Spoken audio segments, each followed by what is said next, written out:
Welcome to Nice and Blunt. I'm Adam Riancho, and these are my running back rankings in half PPR for week 5. This is the first week where bye weeks are a factor. So there are 4 teams missing. We're going to be without Bijan Robinson and Tyler Algier of the Falcons, Josh Jacobs of the Packers, Jaylen Warren and Kenny Gainwell of the Steelers, and DeAndre Swift of the Chicago Bears. Those players are unranked, and then Joe Mixon remains out. Aaron Jones remains on IR.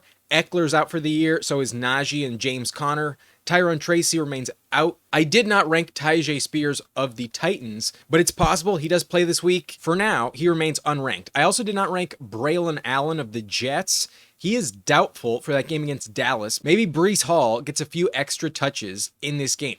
Let us begin with some matchups, though. Let's talk about the best and worst matchups for the position. And this week, for the red dot, I am mixing it up a little bit. The blue dots remain the same. It represents the total points per game allowed from every defense in the NFL. However, the red dots represent how many of those points come off of touchdowns. So that's the points per game strictly from touchdowns. So 6 points represents 4 touchdowns on the season, an average of 1 allowed per game. And there's 4 teams that are giving up at least a touchdown and a half, close to 2 touchdowns per game. That would be the Ravens and Titans, who have allowed 7 touchdowns on the season to opposing running backs. And then the Chicago Bears and Cincinnati Bengals are right behind them, having given up 6 running back touchdowns on the season. Then there's also the Giants, who factor in with 5 on the year. Same goes with the Saints. Around league average, we have teams like Dallas, the Eagles, the Chiefs, the Cardinals, the Bills, the Jets, the Texans, and Detroit, who have all given up 4 touchdowns in 4 games to opposing running backs. So when it comes to those matchups, if you're starting the starting running back against those teams, odds are there is a touchdown coming for those players. But in general, it starts to fall off around the middle of the chart. Teams like Carolina, Pittsburgh, Minnesota, Tampa Bay, Washington, New England, Indianapolis, and Las Vegas have given up 3 on the season. So those matchups are slightly a little less likely to hit. And then it's only a 50-50 shot when it comes to any running back scoring a touchdown when you're facing off against San Francisco, Denver, Green Bay, Jacksonville, Atlanta, or Cleveland. There are 3 teams where it's a very low likelihood to find a touchdown. We have the Miami Dolphins, who give up a lot of yards per game. They actually rank in the top 12 in terms of matchups this season, but only 1 touchdown on the year to the position. So a rough touchdown bet against Miami. Also a pretty bad bet for a touchdown against Seattle. They've only given up 1 on the year. They go up against Tampa this week, so we'll see what happens. And then the Chargers have also allowed only 1 touchdown on the year as well. But most notably, the Rams are the only team in the NFL who have yet to allow a single touchdown, whether it be rushing or receiving, to opposing running backs. Even Jonathan Taylor last week failed to reach the end zone. So the Rams, a terrible matchup, the only one giving up less than 10 points. And overall, there's a big, wide range of average matchups. Through 4 games, it's starting to balance out. All of the teams giving up between 17 and 21 points per game are all kind of looking the same on this chart. But there are 4 at the top that are pretty clear and obvious massive upgrades. So Baltimore have given up the most, but that Detroit matchup really skews these numbers. The Texans get an upgrade, though. Woody Marks and Nick Chubb are a bit more likely to find pay dirt and put up good fantasy points. The number 2 matchup is on bye, so Chicago not a factor this week, but Cincinnati gets Detroit, so Jahmyr Gibbs and Dave Montgomery probably going off against the Bengals. Tennessee, also a very good matchup this season, so Trey Benson gets an upgrade. Maybe Emari DeMercado does vulture him, though.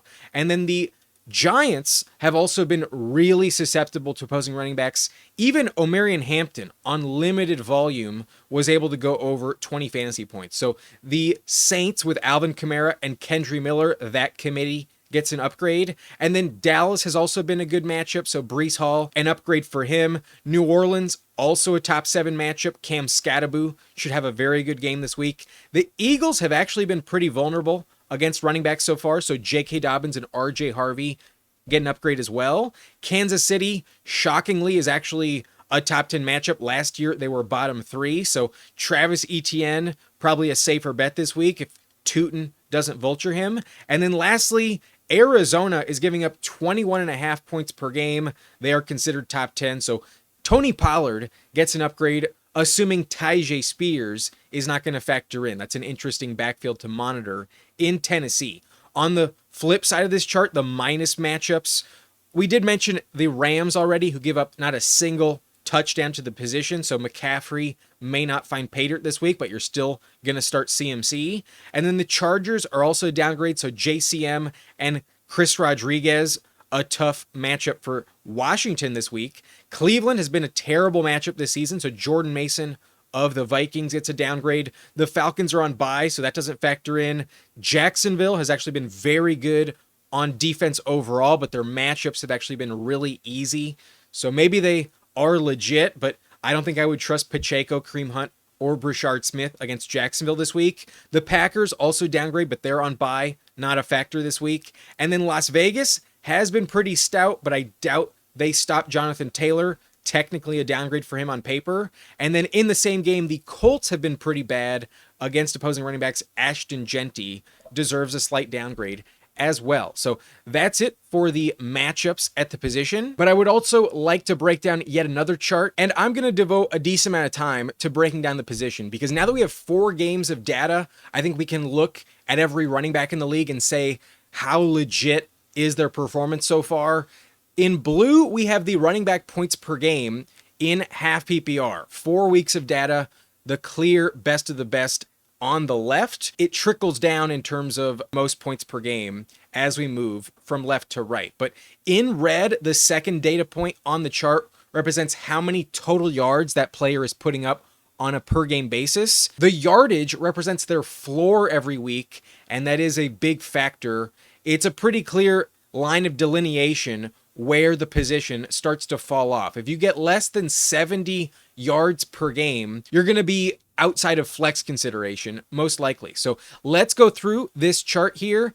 In the top 4, we have 4 players that are over 2.5 points higher than running back 5. There's a clear elite class of players, and if you have one of these top 4 options, you are living. You are in very good shape at the running back position. Number 1 this season has been James Cook, who actually ranks 4th in terms of yardage, 123 per game. James Cook maybe isn't going to sustain RB1 on the season, but his touchdowns have carried him to that, and he does rank in the top 5 in terms of floor. 123 yards per game is elite. So got to keep rolling James Cook, definitely a legit elite option. And then next up on the list would be Jonathan Taylor, who gives you 132 yards per game. So basically in the exact same realm as Christian McCaffrey, but McCaffrey has not scored as many touchdowns as Taylor. McCaffrey is getting it done with a lot of passing game usage, an elite number for McCaffrey in terms of receptions per game, 7.8.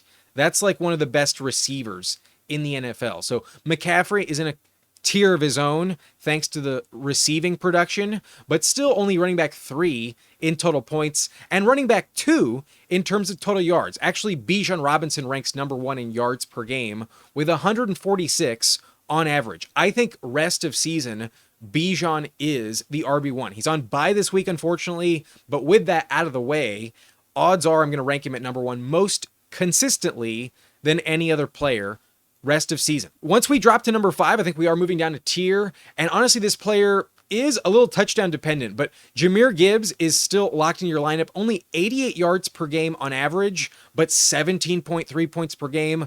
A pretty substantial role in the passing game, not just touchdown production, puts him in the top 5 in scoring. So Gibbs, very good season so far. It's only going to get better. At number 6, this might shock you, but it's still Javonte Williams. Javonte's averaging 97 yards per game, and that does rank in the top 10 at the position. So he's got a very legit floor. I do not think it's a fluke. Miles Sanders is not a factor at all, and Jaden Blue has been a healthy scratch all season. Javonte Williams is a must start in Dallas. He ranks above Josh Jacobs, who is on bye this week, but same level of yards per game. Jacobs gives you 96. So I do consider Javonte in a similar tier as Jacobs. And then DeVon Achane, also in this tier as well. 16.6 points per game, 97 yards per game.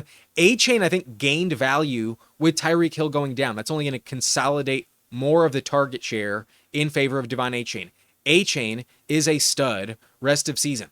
Next up, though, we have Travis Etienne, who's been phenomenal, very legit production from him. 107 yards per game is elite from Travis Etienne. He has had some good matchups this season. They will get more difficult, but I do think he's earned must-start status, a very safe top 15 running back at the worst. Odds are he's going to be closer to top 10 most of the time.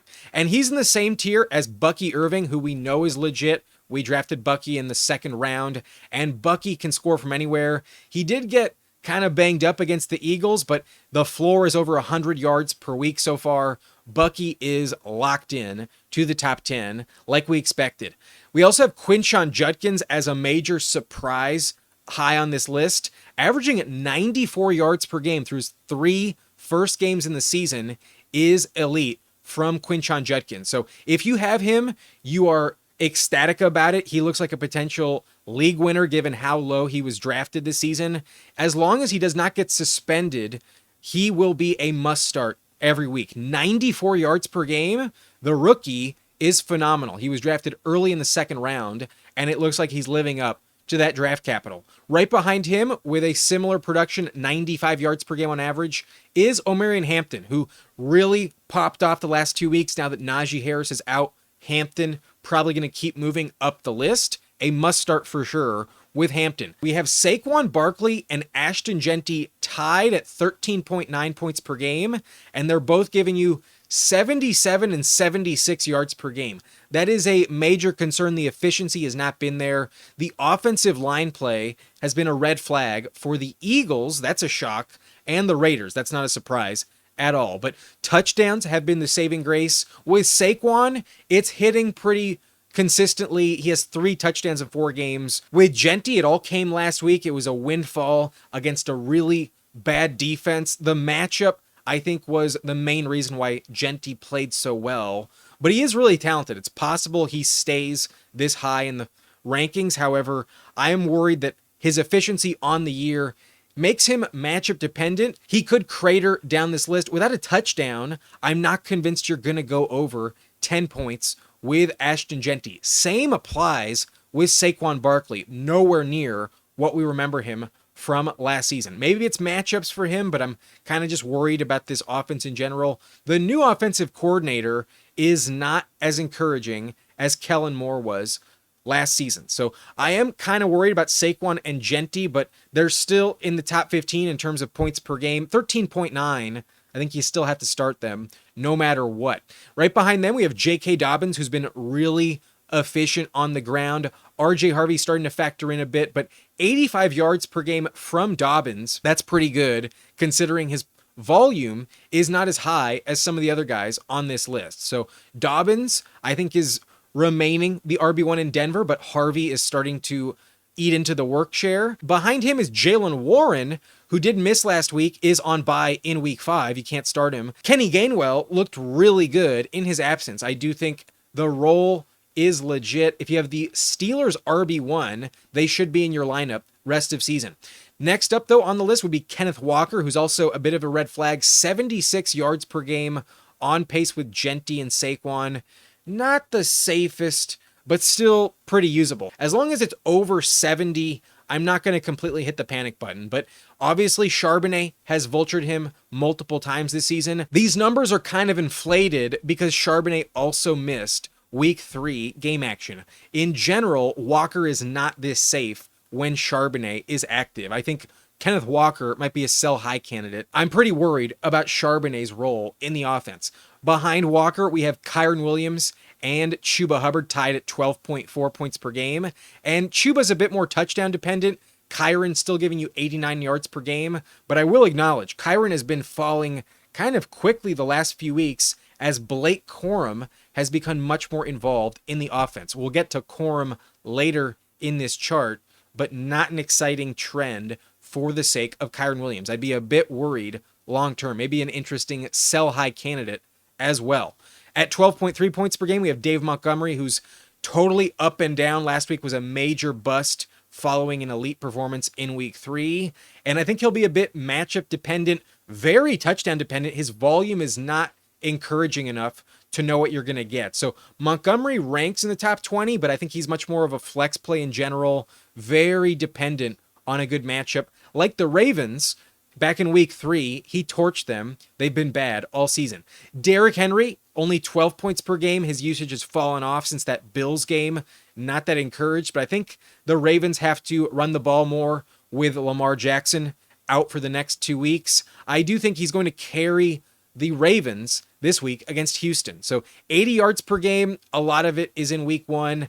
I'm kind of worried about Henry, but I still think you have to start him if you have him. At 11.6 points per game is Kenny Gainwell, which pretty much all happened last week. So mainly this is just an endorsement of Jaylen Warren being so good, but maybe Jaylen Warren is legitimately injured and perhaps Kenny Gainwell is one of the best handcuffs in the NFL. Kenny Gainwell worth a roster spot at the very least. Cam Skattebo is going to be quickly rising up the ranks at 11.5. The last 2 games really padded the numbers. And although he didn't score a touchdown last week, against the Saints this week, it's a very good matchup. I would definitely trust Skattebo. The volume looks to be elite, with not just Tyrone Tracy going down, but also Malik Neighbors. Jordan Mason ranks behind Skattebo at 11.3, kind of touchdown dependent when it comes to this number.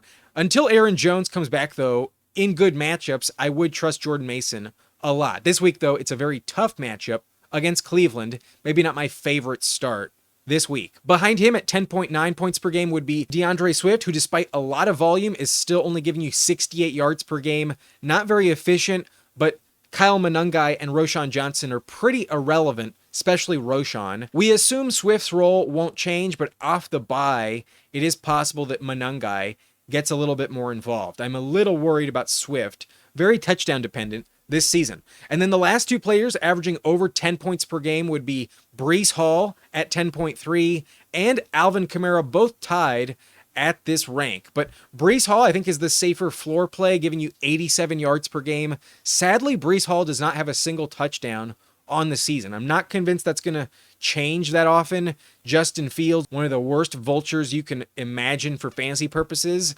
and the Jets offense in general is a little uninspiring. So Breece Hall, very high floor, very low upside, kind of unfortunate. And then Kamara, I would hit the panic button. It looks like Kendre Miller is starting to vulture him already. With Kamara's age factoring in, he's one of the last 30-year-old running backs still healthy. I would be still trying to sell high. I've been telling you to trade away Kamara all season, and last week, Kendre Miller looks like the death nail. If the touchdown production keeps favoring Kendre, Kamara has no value. I'm not excited about Kamara. 76 yards per game will start to fall off as the weeks go by. I think Kamara is a major red flag. Then beyond the 10-point threshold, we do have Tony Pollard, who is really good in terms of yardage, 79 per game, but no touchdown production for him in general. So that's a bummer. With Tajay coming back, the sell high window is probably over. And then Woody Marks had a major splash, already has 9 points per game on the season. I think he has overtaken Nick Chubb, clearly the number 1 waiver wire pickup at the position this week. Then we have Justice Hill, who last week was an aberration with 2 touchdowns. Not going to trust Justice Hill, but does rank pretty high on the list thanks to last week's production. And then we have Nick Chubb, who I think did lose his job. Not going to trust Nick Chubb, very touchdown dependent, not a pass catcher in general. So a bad option in fantasy moving forward as Woody Marks emerges in Houston. Jacory Croskey-Merritt, kind of touchdown dependent, only 47 yards per game for him. No thanks starting him at the moment. He's actually in a big touch split with Chris Rodriguez, and even McNichols factors in, so no thanks on JCM right now.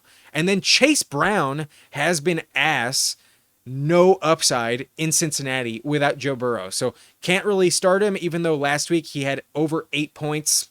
I think that's his ceiling. Definitely panicked on Chase Brown. Then we have RJ Harvey, who really emerged last week. Will it be legit? Will it be consistent? Or was it just matchup dependent against Cincinnati? We will see, but definitely rising up the list. And then TreVeyon Henderson, I think his breakout is going to come soon, but it's still a big rotation in New England. Need him to score a touchdown with only 46 yards per game. Pretty low floor from TreVeyon.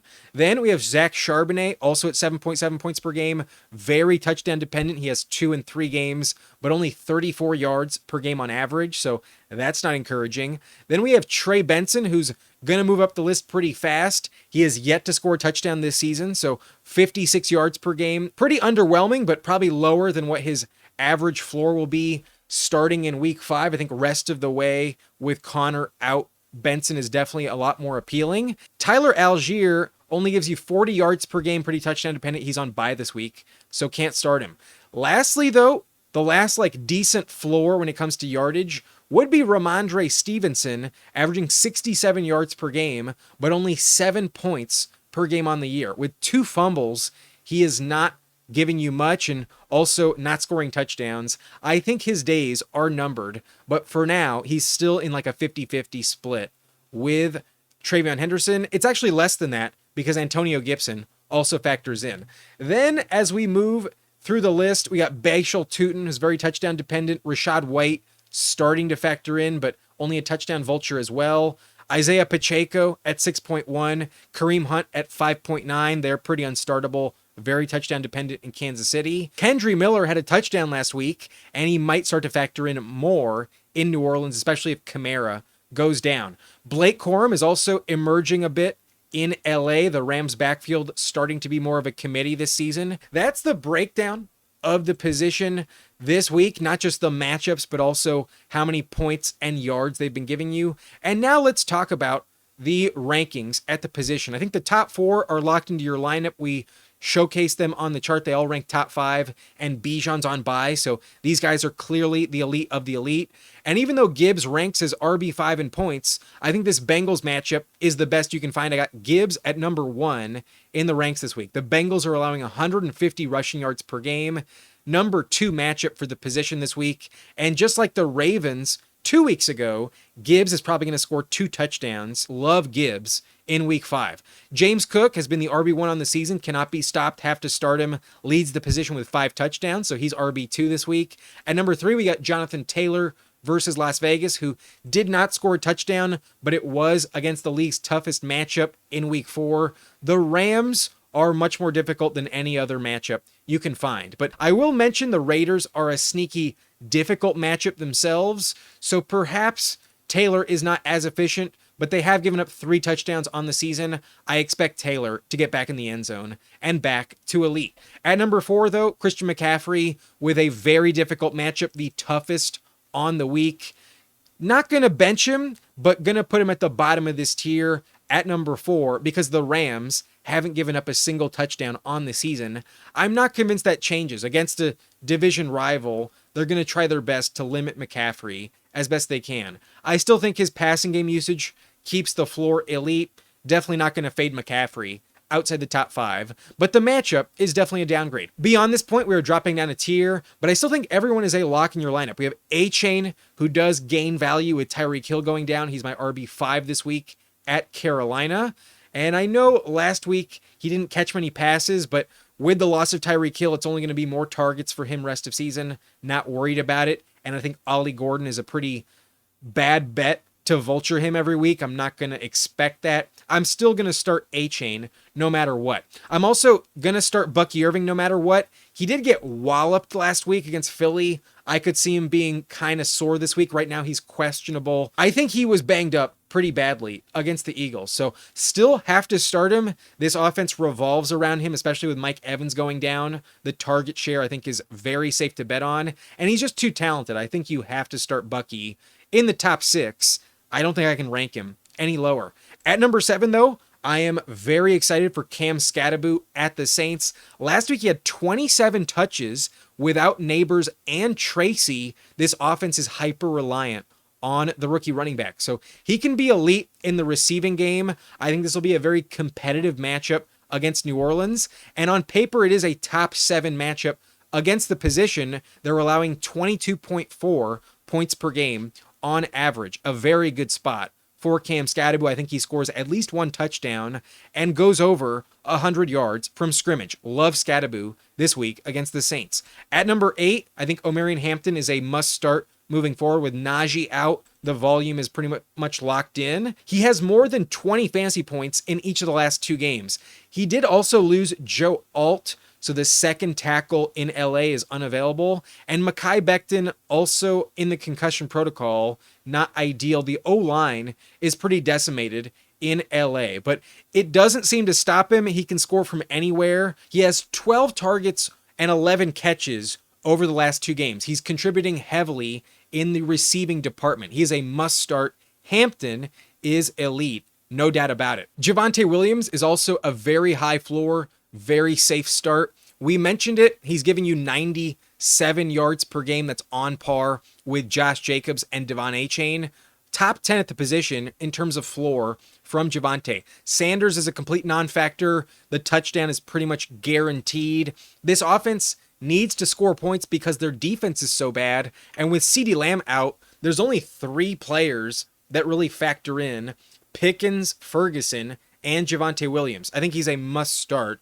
Not just this week, but pretty much rest of season. I can't envision him not ranking in the top 20, let alone top 15. It's hard to bet against Javonte based on his production in 2025. At number 10, we got Ashton Jeanty at Indianapolis, and the breakout game I was hoping for did happen, but I definitely ranked him too low in the top 20. I told you to start him last week, but I did not expect 3 touchdowns. That was amazing. He had 1 breakaway run and 2 receiving touchdowns. Didn't expect that. He has earned must-start status, especially given where you drafted him.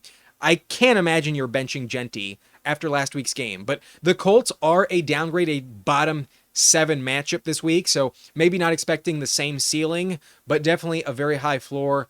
I would start Jeanty no matter what this week. At number 11, this might surprise you, but we brought it up in the chart. Quinshon Judkins is a very safe play, 94 yards per game through his first 3 games, and in week 2, he was still getting his footing. If we look at the last 2 games specifically, Judkins is averaging 17.8 points per game on 22 touches per game, 2.5 catches, 105 yards per game, and 2 touchdowns. That would rank as RB5 in points per game. He also played the Lions last week, which is a difficult matchup. I am really impressed with Judkins. He gets the Vikings in this matchup, who just gave up 134 total yards and 2 touchdowns to Kenny Gainwell and the Steelers. Fire him up. I think he's a must-start. No one else is a threat in Cleveland, but perhaps the London travel factors in a bit, and the Vikings do have the advantage in terms of rest. The Vikings are a difficult matchup on paper, so I don't think he deserves an upgrade, but he's played so well. Ranking him at 11, I think, is actually a legit downgrade. Based on his production, he's been top 10 at the position. Judkins is legit. I think Judkins is really valuable. You have to start him if you have him. At number 12, Travis Etienne versus the Chiefs. In the last 3 games, they have given up 4 running back touchdowns and also over 130 total yards per game allowed to the position. Etienne looked phenomenal last week. He's definitely earned your trust with over 100 yards per game on average. Etienne has to remain in the lineup. He feels like the identity of the offense, to be honest, and I think there's no reason to be fading him. The Chiefs are not the same defense as they were last year, so on paper, I can't rank him outside the top 15. I think you have to start Etienne if you have him.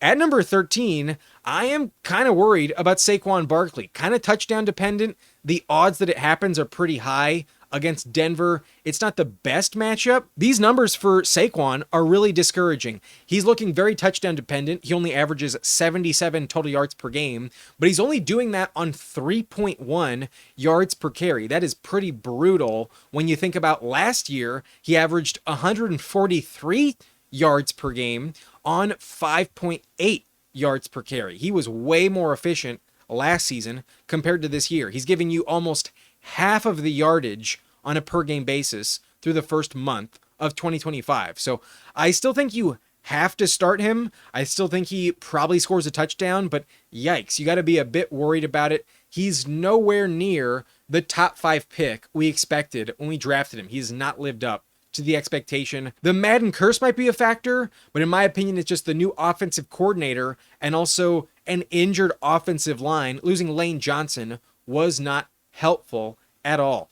At number 13, though, I think you have to start Saquon no matter what. I also think you have to start Derrick Henry no matter what, but I will acknowledge I am worried about this ranking paying off. Derrick Henry has been pretty bad, only averaging 12 points per game on average. That's pretty mediocre. It's all kind of inflated because of week 1. So I'm still going to start him, but I'm not that excited about it. Losing Lamar Jackson at 1-3, knowing that 2 of your team's losses came because you fumbled the ball, I think there's a lot of moral obligation to play well and step up in this matchup. They're facing the Texans, who've looked like shit on offense. I think they can beat Houston with only 20 points this week. However, their defense is terrible, so odds are they will have to score much more than that. So I think they lean on Derrick Henry. I think they control the clock with the run game, and I do think with Cooper Rush, the offense will be competent with a full week in practice. So I think Henry will be the main focal point of the offense. I also don't expect Justice Hill to factor in as much as he did last week. The game script should be better, and I think Henry is a pretty safe bet for a touchdown in this game. I think they'll put the game on his back, and he will pop off at least one big play that probably goes for a house call, at least 30 yards out. I'm expecting Henry to score a touchdown. So I think he's a top 15 option, but can't rank him top 10. He's been pretty mediocre, below average this season, but he's still very talented, and I would still expect the Texans to have a hard time stopping him. I think he'll be fine. At RB14, I think you have to start Henry against Houston. At 15, I think we're dropping down a tier, but these players are higher end RB2s, definitely in the top 20. I think they're still going to be in your lineup. With 4 teams on bye, odds are you have to start every running back in the top 20. But at 15, I am kind of worried about Blake Corum's expanding role. That's why I'm only ranking Kyren at running back 15. The Rams' backfield is starting to look a lot more crowded than it was last season. So Kyren Williams is pretty touchdown dependent. It did not happen last week. And 3 weeks ago, he was vultured by Blake Corum as well. Last week, the touch split was 13 rush attempts for Kyren and 9 for Blake Corum. Up until last week, I wasn't worried about Corum too much because at least in the passing game, Corum only had 1 target, but last week both running backs were tied at 4 targets. If you're telling me it's going to be closer to a 60-40 split in LA, then I don't feel as safe with Kyren from a week-to-week standpoint. However, where I'm trusting him is the touchdown department this week. I think against San Francisco, with too many of their fans in the building, the Rams have every reason to lay on the points and shut the Niners fans up in their house. So I think Kyren will get one of those 4+ touchdowns this week. I think the Rams are going to dominate on the Niners. I don't think they'll be stopped. So I think Kyren will play well. Given they played on Thursday, maybe that's a reason why Blake Corum was more involved last week. It is a red flag, but until it consistently happens for another 2 games, I'm not going to tell you to bench Kyren Williams. At RB15, I think he needs to be in the lineup, but Blake Corum is a legitimate red flag. Last week, I wasn't worried about it, and this week, I'm starting to think it is a major factor. Kyren feels like a gamble rest of season if Corum is this much involved.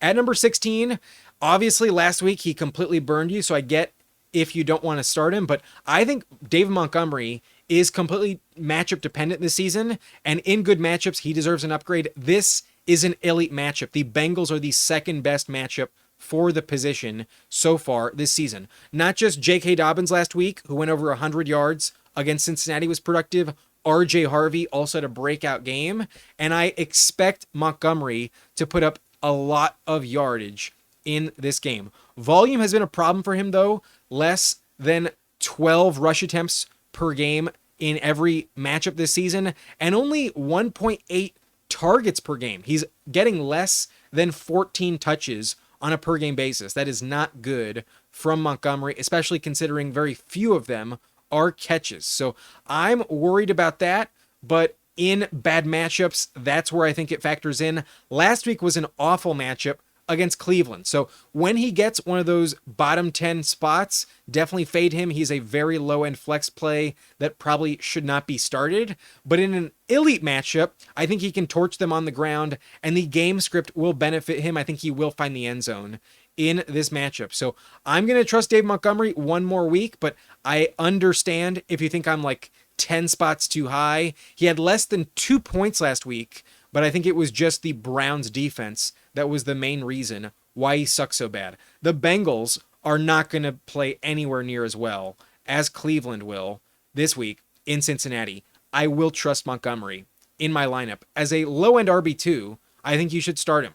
At 17, 1 week is not enough to fully endorse Woody Marks as an elite option, but the Ravens matchup has been the best on the season, and I'm pretty sure that Woody Marks is by far the better play than Nick Chubb. And where I think Marks is going to crush this week is in the passing game, because the Ravens allow the third most receiving yards per game to the position, an average of 50 yards per game this season in terms of receiving yards to opposing running backs. And Nick Chubb is not a pass catcher at all. So Woody Marks has already overtaken him in terms of production, in my opinion. I think Woody Marks is a very safe start, a top 20 play in the best matchup on paper you can find. The Ravens are a must-start matchup for any running back going against them. Woody Marks is the guy who benefits. I think he's a top 20 play in week 5. I want him in my lineup, and off the waiver wire most likely, I think he will win you your week if he's your flex play in week 5. At number 18, I'm also going to trust the matchup and start Trey Benson versus Tennessee. They rank as a top 5 spot against the position. They've also allowed 7 total touchdowns on the year to opposing running backs. That is tied for most in the NFL in terms of touchdown production. So I think this is the week where Benson does find the end zone. I know he was vultured by Emari Demercado in the fourth quarter last week, and it's always possible there's a vulture touchdown incoming yet again. However, the touch split was heavily in his favor, even though it wasn't elite. I felt like when he recovered the fumble from Marvin Harrison Jr., he really cemented his status as the guy. I felt like he earned a lot of trust on that play. So I expect him to get better as the weeks go by. He has still yet to score a touchdown, but on the season, he actually averages 5.5 yards per carry. He's actually been very efficient this year on the ground. So I like him as a top 20 play this week. The Titans are one of the best matchups you can find. I think that touchdown will hit on Trey Benson. However, I can't say the same for Chuba Hubbard. I think one thing against Miami is their lack of touchdown production allowed to the position. Only one running back score through the first 4 games allowed by Miami. However, they do rank as a top 12 matchup still. They allow 163 yards from scrimmage per game to the position on average, and that means Chuba Hubbard, as the main workhorse in this backfield, does have a very high floor in this game. I expect Chuba to put up at least 80, 90 yards from scrimmage against Miami. It's a very good matchup on paper in that regard. So the floor is pretty locked in. I expect Chuba to be a bust-proof option this week. However, without that touchdown, you may not hit that elite ceiling. It's more likely he gives you like 11 points this week without a touchdown than gives you 13 points with a touchdown. I think Chuba Hubbard is a very middle-of-the-pack RB2, high floor, low ceiling because of the matchup. I trust the yardage. I do not trust the touchdown. J.K. Dobbins, I think, is in a similar situation. The Eagles have given up 4 touchdowns on the year, but with R.J. Harvey emerging, betting on that touchdown to go to him is not the safest bet. But Dobbins has been hyper productive all season long. He's averaging 85 yards per game. From a per touch standpoint, he looks really good. So I trust him. I still think he's the RB1 to own in Denver. Last week he went over 100 yards. And against the Eagles, they're going to have to score in order to keep up. I think Dobbins probably finds the end zone, but it's not a guarantee. RJ Harvey is starting to look like a red flag in terms of betting on Denver's backfield. I think it's much more of a committee than just one guy locked in to the biggest role. So RJ Harvey, the only reason why Dobbins is not ranked in the top 15, I think if you told me RJ Harvey wasn't there, I'd much rather go Dobbins than Montgomery. And I think I could argue I'd rather go Dobbins than Kyren Williams. I think the odds of a touchdown in that scenario would be a lot higher. With RJ Harvey, though, healthy, I can't say that. It's possible starting next week, the roles start to look more even and potentially even reversed as the season goes on. I am worried about RJ Harvey factoring in Denver. At 21, I think the last player that should stay in your lineup as like a lock at the position would be Breece Hall versus Dallas, but he feels like a bit more of a flex play given he does not score touchdowns. He's been vultured by Braylon Allen, he's been vultured by Justin Fields, and I don't think it's going to change against Dallas. It's just a very tough bet to make. The Jets offense already struggles to score touchdowns. So even though this matchup is top 6 on the year, he had 111 yards on 19 touches last week with 5 catches, but with no touchdown, he did not go over 14 fantasy points. Not the highest ceiling coming from Breece. However, the floor is very high, very safe, pretty bust-proof. I think just like Chuba Hubbard, you're going to get locked into at least 9 fantasy points, but will he go over 12? That's not the safest bet to make. So good luck. If he does score a touchdown, you're going to be ecstatic. And it is possible, it's more likely, given Braylon Allen, the backup running back in New York, is doubtful to play. I don't expect him on the field against the Cowboys in week 5. So Breece Hall, very safe floor play, not the best ceiling option with no touchdowns on the year. He feels due at some point.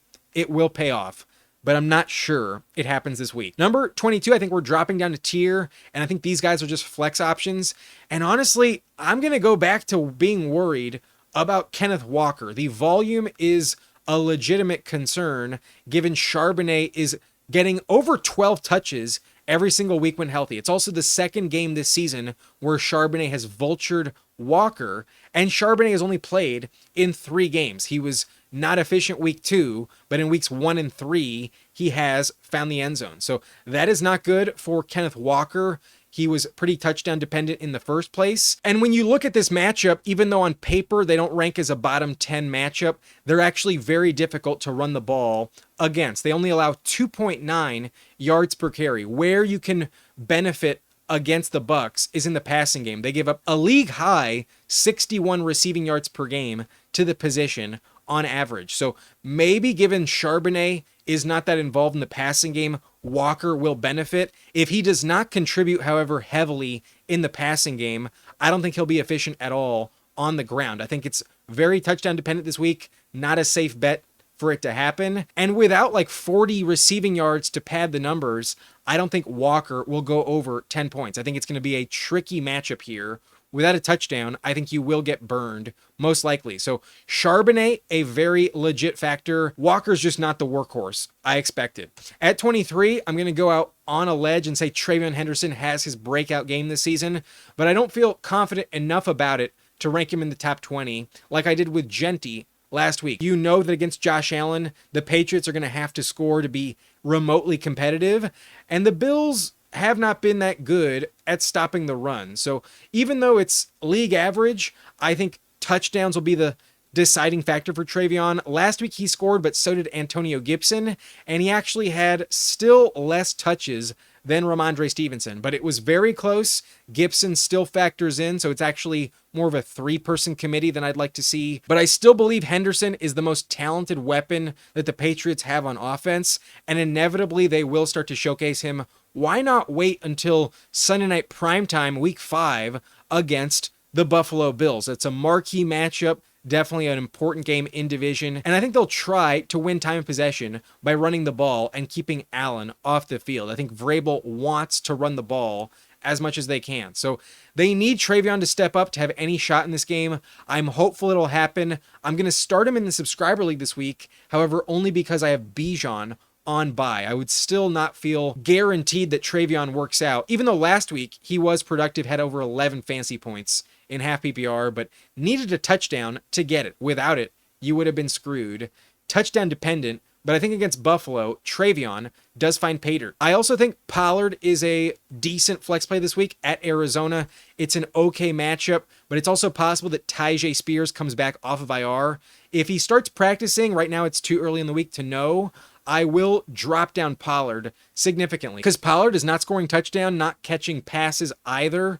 And from a floor standpoint, he's okay. But if you're telling me Tyjae Spears is going to get a third of the volume this week. That's a big problem for Pollard, who's extremely reliant on the volume. Pollard is not the safest bet against the Cardinals in this matchup. At number 25 and 26, I have both New Orleans running backs Alvin Kamara and Kendre Miller. This might seem as a shock, but I think Kendre Miller is actually going to be much more involved as the season goes on. Last week, he vultured Kamara for a touchdown, and this Giants matchup is really good. It does rank top 5 against the position. They've allowed 113 rushing yards per game on 5.9 yards per carry and 5 rushing touchdowns and pretty league average usage in the receiving game. So that is Kamara's specialty, receiving usage. However, on the ground, Kendre Miller looks to be legit, and I think he's going to be more efficient than Kamara, more likely to find the end zone as well. Just like last week, I think Kendre could be a big vulture in this matchup. So I'm not excited about Kamara, not just this week, but rest of season. However, the matchup is so good. On paper, you should want to start one of them, but I think it's much more of a committee than we thought, and Kendre does cap the upside for both players. He has a decent ceiling himself, but it's touchdown dependent, and it's kind of a flip of a coin to say who is the safest bet for that to happen this week in New Orleans. So I love the matchup, but I don't like the committee. I also worry about Kamara getting hurt at the age of 30. It could happen at any time. I'd be trying to trade away Kamara. I'd be trying to pick up Kendre off the waiver wire. And in your flex spot, I think the matchup is good enough where you can start both of them and expect roughly 10 points. I think the touchdown bet is actually pretty decent to come on the ground for the Saints this week. Will it go to Kendre? Will it go to Kamara? I'm not sure. That's why I got him back to back. I'm starting to think Kendre is the better bet this week for that touchdown. Good luck. I'd rather bench both of them, but I think the matchup's too good where they're both legit flex plays in your lineup this week. With 4 teams on bye, you could do far worse than Alvin Kamara or Kendre Miller. At 27, I'm actually not excited to start Jordan Mason this week versus Cleveland. I'm honestly tempted to rank him outside the top 30 because the Browns look like an elite defense. They held David Montgomery to just 12 yards on 9 touches last week. And on the season, Cleveland is only allowing 2.9 yards per carry. So Jordan Mason, I think, is going to be very inefficient this week. Very low yardage from him. And that makes him very touchdown dependent because he does not catch passes. It's just not a big part of his game.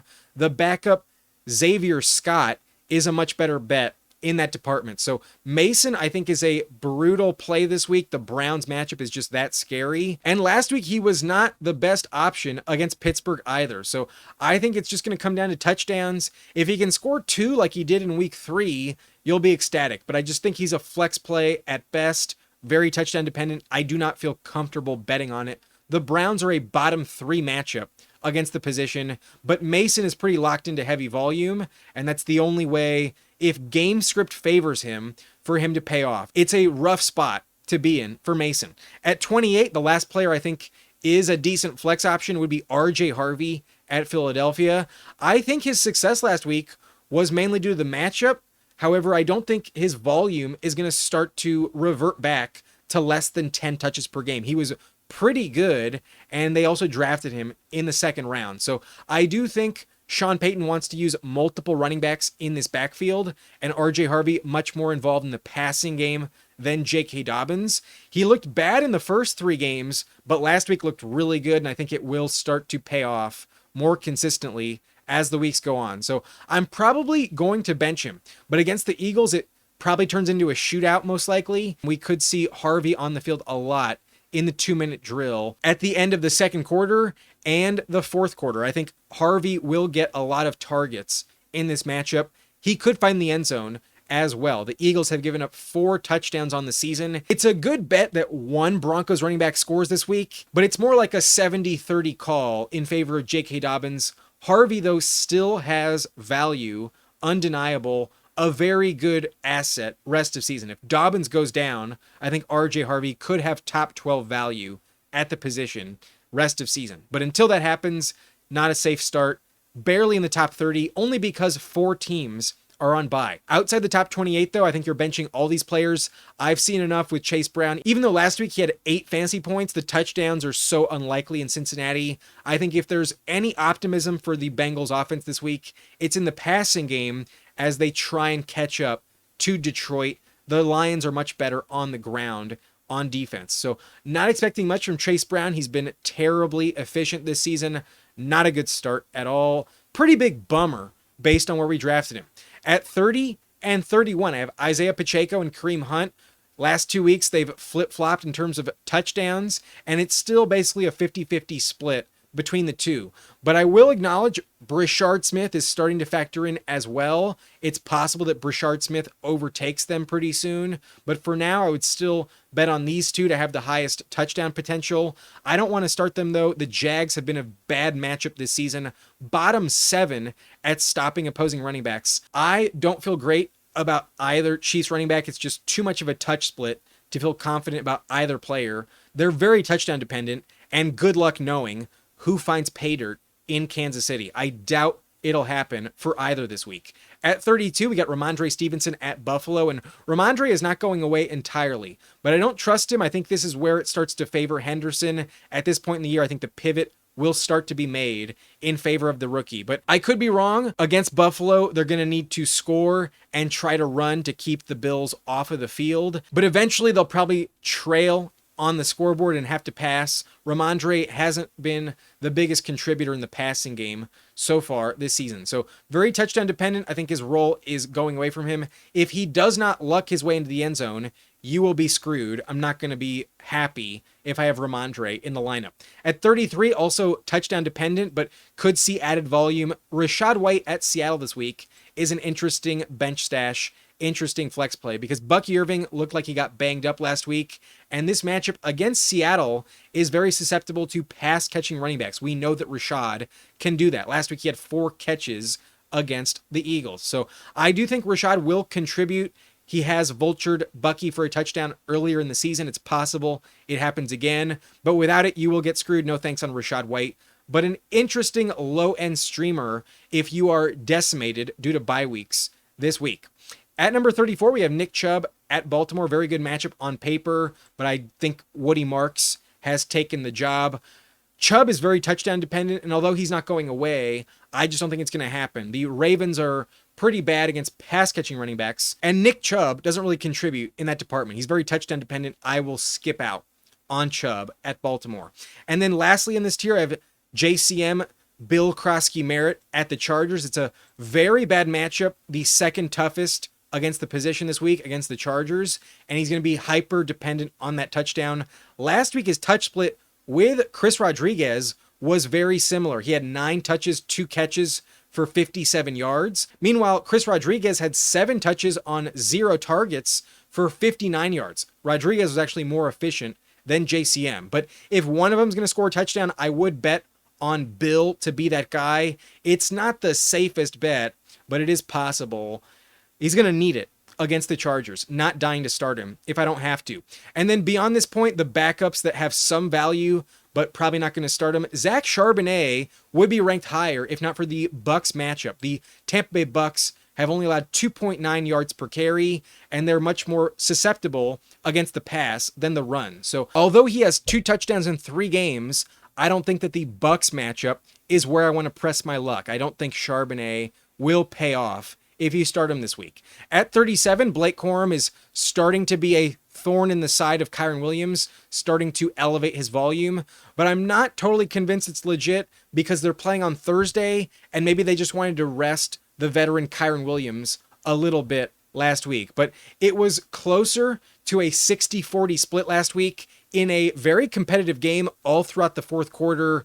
The Rams didn't have that one locked away until Tutu Atwell scored that big touchdown with less than 2 minutes left. So I don't think Corum is going to disappear, but I'm not totally convinced that his role last week was something to bet on. I'd like to see it one more time before I'm ranking Corum around someone like RJ Harvey or Kendre Miller. We'll see what happens against the Niners, but I am keeping an eye out on Blake Corum. If you can pick him up off the waiver wire, he is a must-add immediately. At 38, Chris Rodriguez, saw very similar volume to JCM, so I'm not convinced I'm actually ranking them in the right order here. It's possible Rodriguez is the better play, but the only reason I have JCM higher is because I think the odds of a touchdown are slightly in favor of JCM. But Rodriguez could be the vulture. It's always possible. I don't think he's going away. I think it's more of a 50-50 split in Washington, which means no player has good value. At 39, I have Baishal Tutin, who's very reliant on a vulture touchdown. It's probably not going to happen. Last week, he was starting to fade, so let's fade him in the ranks as well. And Amari DiMercado is kind of in the same camp. He did have a touchdown last week, but only 4 touches, 2 catches. I think Trey Benson is the guy you want, but the matchup is elite against Tennessee. It's always possible it happens again. At 41, can't start him yet, but I think Brashard Smith is a very sneaky waiver wire pickup, starting to get more volume week over week. And although he is yet to overtake Pacheco and Hunt, if it happens and he looks way more efficient, it'll be Woody Marks 2.0. I think Brashard Smith is the next Woody Marks candidate to emerge as the RB1 in his backfield, who also has very good pass catching ability, very high PPR value if he does get the job in KC. If one of those guys goes down, watch out for Brashard Smith. He would have top 30 value pretty instantly. At 42, we got Rico Dowdle, 2 straight weeks with 10 plus touches and 30 plus yards. Chuba was also not 100% last week. He also factors in the handcuff discussion in Carolina. These last 8 players I think are relevant enough to consider picking up, but definitely not going to start them with 4 teams on bye. Their ranking would be lower if not for the bye weeks. We have Xavier Scott, who's the pass catcher in Minnesota. Mason does not catch passes. So Xavier has some value, especially if the game script is good. Last week he had 8 targets, 6 catches for 43 yards and a touchdown. That is worth something, but mainly just handcuff appeal until Jones comes back. And then Ollie Gordon, hyper touchdown dependent, needs a vulture touchdown like 2 weeks ago, so not going to bet on it, but maybe more involved now that Tyreek Hill is out. Kyle Juszczyk and Brian Robinson Jr. also factor in San Francisco, given they're so injured on the roster in general. But Kyle catches passes, B-Rob does not, and B-Rob is mainly just a handcuff option. He would have elite upside if McCaffrey goes down, but until that happens, I am not starting a single backup Niners player. At 47, got Raheem Mostert, who started to get involved last week in Las Vegas, but while he's better than Jahmyr White, he's much older and I don't want to trust him. At 48, Jerome Ford factors in a little bit, but it's definitely Quinshon's backfield, so no thanks with him. And then at 49, Isaiah Davis of the Jets ranks here because Braylon Allen is doubtful, but not going to trust him. Needs a touchdown. It probably doesn't happen. And then lastly, needs to be rostered but can't be started. Ray Davis versus New England.